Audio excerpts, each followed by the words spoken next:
Okay, so good morning everyone. Good morning. Okay, so based on the picture, what do you do? Sharon, stand up. Schooling. Okay. Charlie. Ano? Students. Oo. Tama. Another one. Guy. Same. Students like class. Wearing. Okay, so as you observe, these are the modified curriculum during the post-pandemic and during and post-pandemic. So, mo yun ang scenario during the post and during and post-pandemic. So, the lesson for today is all about curricular modification in basic education during and post-pandemic. So, do you have any idea what is curricular modification in basic education? None? Okay, so what is curriculum modification? Yes, Mikael. So, curriculum modification is hindi po siya para ang curriculum is maging suited siya sa needs sa estudyante, sa bawat estudyante between or before mangyari ang COVID or pakuman mangyari. Okay, so very good. So, dapat na natin sugat because curricular modification it is the adjustment and changes made to the educational curriculum in response to instructions caused by the COVID-19 pandemic. This modification were necessary to ensure that students could continue learning despite the closure of schools, shift to online and remote learning, and the changing healthy and safety condition. Post-pandemic curriculum modification may continue to evolve to address the lingering effects of the pandemic and adapt to new educational needs and realities. So, curriculum modification ay naging alternative way para ma-acquire ang needs and bagay during the crisis of the pandemic. So, siyan naging dalan or naging nagihan para mag-ilawid na gapon ng education na dapat maaraman sa mga bata during the pandemic era. Okay, so next we have the most essential learning competencies or MELCs. So, do you have any idea what is MELCs? Charlie, stand up.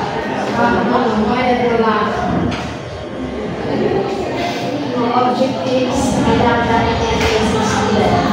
Nakagaya sa mga ihatin natin with assistance sa iyo. Yes, very good. So, MELCs are most essential learning competency is refers to the knowledge, understanding, skills, and attitudes that students need to demonstrate in every lesson and or learning activity.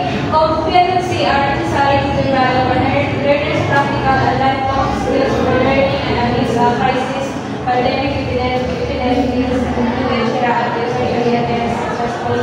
okay, so during the pandemic era, so di ba nagkamay na sa alternative way para education sa bata di rin mapunto mag-tuloy-tuloy lang siya. That's why the DepEd implement the MELCs or the most essential learning competency wherein ang ginagawa niya na mag-develop is a knowledge and understanding and skills sa bata na mag-gamit niya sa na mag-gamit sa real life scenario during the pandemic.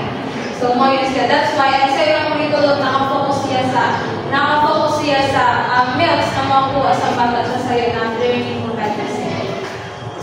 So, mo yun. Okay, so a part of this basic education learning continuity plan, or BLCP, is a 60% reduction of learning competencies found in the K-12 curriculum guide. So, before the pandemic, the K-12 curriculum guide has 14,171. Pero pag-abot sa during pandemic, and we're in a way that is the most essential learning competency, naging implement na sa DepEd, and K-12 curriculum guide is naging 5,689. So, nagkamay na sa reductions of 60% of learning competency. So, sa tingin niyo, nanoan natin magiging epekto sa reduction sa learning competency sa curriculum guides na sa estudyante o sa teacher?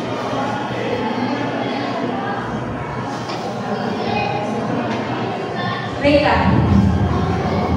So, for me, kung ako tagod nga magiging epekto kapag dakutakang tinanggal sa curriculum guide, baka sa mga teacher is unang-una, maaapektuhan sila, dakutakang ira-adjustment na himuon kasi nga, di ba, damuon nga curriculum guide na 14,171, tapos pag-abot na sa MELS is naging 5,689 ka. So, ang adjustment nila dako-dako nga, damuon ang magbabago sa ira, magtitigang sa mga objectives sa ira, yung mga activities na ira-ira sa mga estudyante, magbabarang gawin sa bukas. Okay, so kami ito naging sugat ni Rita. So, kaya na kami sa reduction or reduction sa learning competencies pag-abot sa P12 curriculum guide during the pandemic kasi dili na pagdamunan sa iyo na learning competencies sa iyong curriculum, dili na makapresent sa teacher na makakommunity na tanan niyo ng competency mga minsan sa inyo estudyante. Kaya nagamay na sa 60% reduction kaya naging 5,680 na lang wherein mga nakafocus na siya sa MELS na makuha or makapresent sa inyo estudyante sa learning competencies. So, mas ipo-focus na natin sa MELS curriculum guide ang mga specific or mga crucial na ma-acquire sa MELS. So, kaya yun. Kaya siya nag-iyon. Okay, so next. What is the common problem teachers meet if there is overcrowded curriculum competencies? So, ano ba ang mga problema or challenges na matatapusan sa mga teachers pag nakakamaya sa overcrowded curriculum competencies? So, di ba, ang sa dati, period ko na 4,071. Pero pag ako sa, during pandemic, naging 5,689. Pero ganun lagi hapon yun siya. Naging 5,689, makuhin lagi hapon yun siya ma-acquire, ma-accommodate sa teacher. Kaya pandemic, wala sa mga students na maka-expira sa face-to-face. So na kayo tininigyo, i-consider kayo kung ano ba yun ang mga problems or challenges na mamimisan sa ilang teacher. Pag nakamay na sa overcrowded curriculum competencies during the pandemic or post-pandemic.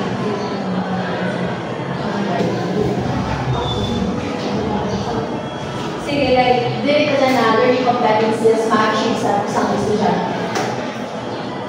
yes, tama yan. So tama ito lagi sulat ni Laila kasi, di ba, during the pandemic, one of the major challenges that the teacher faced when an overcrowded curriculum, this issue became an even more pronounced for several reasons, and one of the reasons is the sudden shift to online learning. So, di ba, sila kamay na sa overcrowded curriculum competency during the pandemic and post-pandemic, di ba, during pandemic na kamay na sa sudden shift to online learning, at ibalik ka na at class ka na online na lang. So, tidak, wala namin ang teacher, kailangan nila namin ma-adapt sa bago ng technology or bago ng teaching methods para ma-acquire na makatulong sila sa mga sa estudyante kung pumunta sa online learning. Kasi nakapikto nito sa sa pagbabago sa oras ng teacher kasi tidak sa oras, diba, pag magdurungan ang online class, didili na rin maka-accommodate sa teachers, tapos sa iba nagkukulang, ang iba subrado. So, tidak pala nagkakamay din na si epekto sa schedule sa estudyante sa teacher. Dili na na makakuha, tapos dili na na makukuha ng mga kailangan na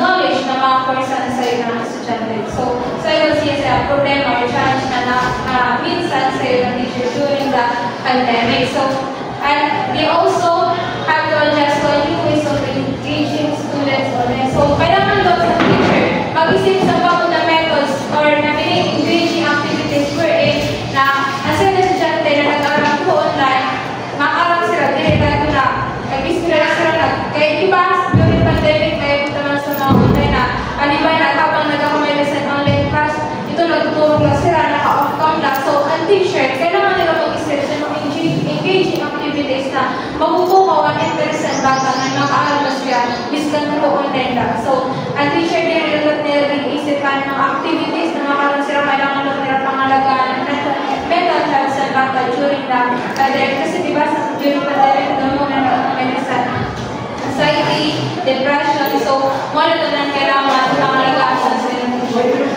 the pandemic. So, nakapitulo siya kasi diba, dito na ng estudyante, may dasan reliable internet access, may dasan sila sa cellphone or technology na mga gamit. So, sa ilo siya ang problema, naging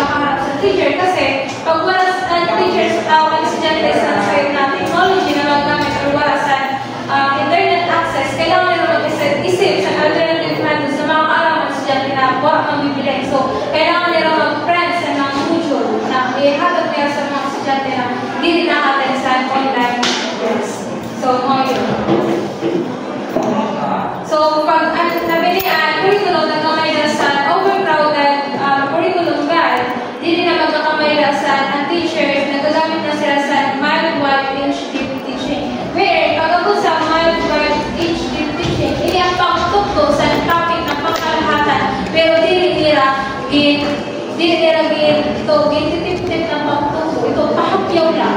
Ito na, ang coverage ng topic, malawak, pero nilalagay ito doon. At sa pika, bidiri na, yung pinakatuloy. So, di rin ang baka nakikitigo. Tipunan ko talaga nabinian, mas malawak na pamaraan para mas maintindihan ang sila topic. Kaya introduce doon sa teacher. Yung pag nakakaya sa overground na pahapyaw, basic info as na sa'yo na subject or topic. So, kaya nga nagkamay sa nabinikuha na quotation pagkabot sa overcrowded curriculum guide, which is the key to success is doing less by posted journal. With eating, it means that it suggests that success often comes from focusing fewer but more impactful tasks. Rather than trying to do everything instead, it promotes the idea of prioritizing and simplifying one's effort by being mindful, intentional, focused, and reducing your workload to the most crucial task you can achieve better result with less effort. So, the key to success is to do less. Kasi, pagkabot na diba sa during pandemic and post-pandemic, kailangan diba nag-iba na sa curriculum. So, I guess, nag-focus na lang siya sa pagkabot sa skills na makuha sa bata. So, kailangan, hindi mo ikakuha or itutok sa bata is di na siya, pero may nasa significant impact na makuha ang bata na may maaraman sila. Tapos kang di yung lahat, ako dapat tira maaraman, ako dapat tira ma-acquire na skills na knowledge na ma-apply na so, pagkabot man sa second notation, which is that the first principle, simplicity is produced, it means that refers to the idea that simplifying something that often starts with eliminating distraction and focusing on one goal in order. So, hindi na nagkakamay sa eliminating sa unnecessary topic, kung di rin man na siya importante, di rin man na siya mas focusan mo at mas importante na mas makakabulig sa learning sa So next we have the various curriculum delivery modes, which is the online learning, alternative delivery mode, distance learning, homeschooling, alternative learning system. So first we have the online learning pakibasa. Learning that is conducted and materials that are delivered via online or mobile technologies. Okay, so di ba very common naman sa ating online learning, may tinatawag naman sila online learning ay mga learning or education na methods na ginahatag sa teacher during the pandemic and post-pandemic na through online, wherein naghahatag sila sa activity assignment through Google Classroom, di ba? Tapos saan pa mga gamit ay Zoom, Meet, so mga yun siya online learning. Pero sa kinitidyo sa online learning, ginaknowledge mo sa level ay mga challenges na mawapili sa teacher at sa students pag nakamay sa online learning. So, dahil ang mga challenges na na nakakarap sa estudyante tapos teacher during online class. Or internet. Yes, for internet connection tapos. And sorry, noises. Yes. So, mga yung ginakwargan siya sa nabili. Ginakwargan na doon sa debate ng pagkakita. Kaya nag-isip sila sa ibang lugar na methods kaya kung paano makaraman sa mga nabili mga estudyante na wala sa internet access. Tapos ito, para sila technology magagamit. So, kaya natumay na sa alternative delivery mode. Pakibasa. Refers to non-traditional education program recognized by the Department of Education, which applies a flexible learning philosophy and a curricular and learning program that includes formal and informal sources of knowledge and skills. Okay, so pagkakit sa alternative delivery mode, hindi na ang methods na gingamit sa teacher na alternative ways and online learning na makakahatag sa nabiling education sa sayo ng mga bata or sa mga bata, which is nakakamaitan na sa modular learning, blended learning, face-to-face learning with safety protocols, printed learning materials. So, mga yun siya types of alternative delivery methods na gingamit sa sila teacher during the pandemic and post-pandemic. So, ilihan sa modular learning. Wala ko sa okay, so, sa modular learning, in modular learning, the students receive printed digital modules that contains lesson, activities, and assessment. They complete this at their own pace, either with guidance from a teacher via online support or independently.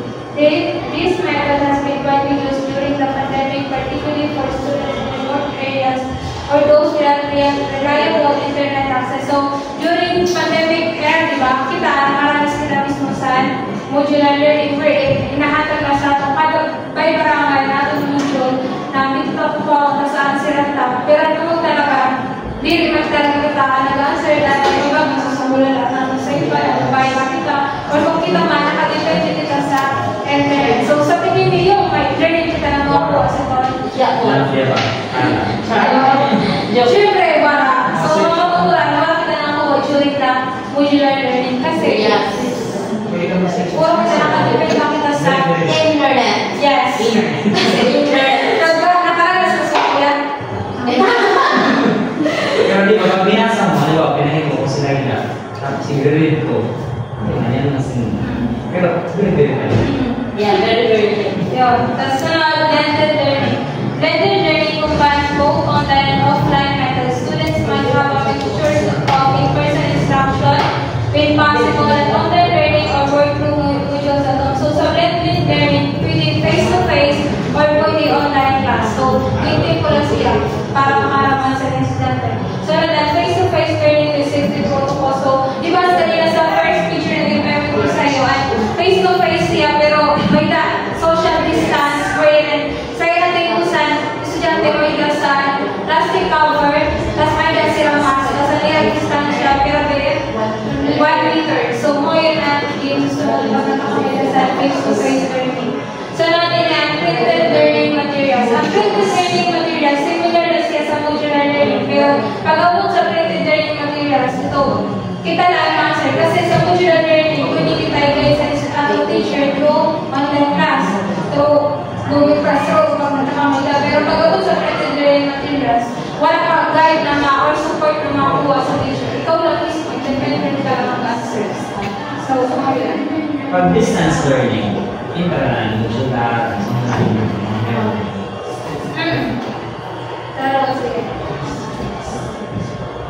so,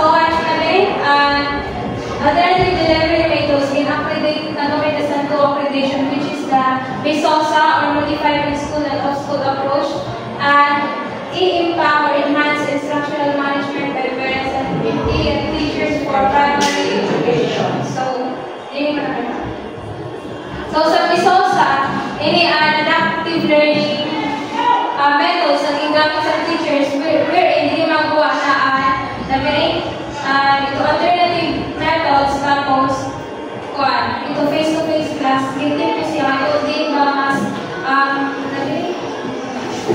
mas safe at sa'yo na bata ito sa online class ba or sa face-to-face na may sila sa protection. So ngayon bakit hindi mabot na sa BSOSA pero di pag-iisip ang lopit yun kaya kung ang ira ba gamit nila na methods or ang ira ba plano nila is swap na magkakamay na sa safety at sa ira bata or mas may makakamay pa talaga sila pag-gamit nila may BSOSA sa alternative methods. Pagkabot na sa enhanced instructional management by parents, community, and teacher, hindi na nagkakamay na sa collaboration through nabiling organization between the parents and the teachers and documentation where nagkakamay na sa nabiling ito pagtuktong pagkabot sa sayo ng community sa iralaban na ito na yung teacher nagkakamay na sa symposium kundi tukdon nila ang mga teacher or ang mga nabiling staff sa sayo barangay kaya kung paano mas makaram sa effective sa ito mata during the pandemic.